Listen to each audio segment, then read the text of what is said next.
Rich Dad Poor Dad is an international bestseller and one of my favorite books. 3 things to learn from it. Number 1, the rich don't work for money.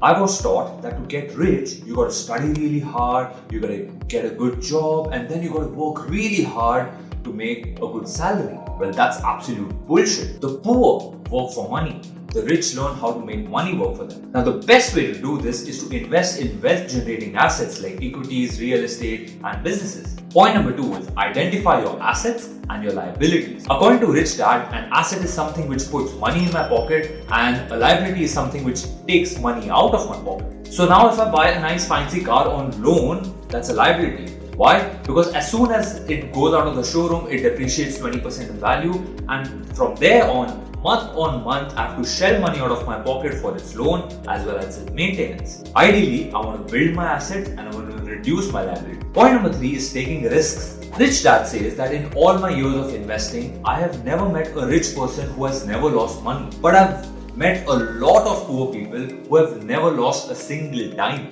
Well, the idea here is not to make risky, brash decisions like investing all my money in crypto or something. The idea here is learning how to manage risks, diversifying your portfolio. I highly recommend reading this book if you haven't, and consider following my channel for more such content.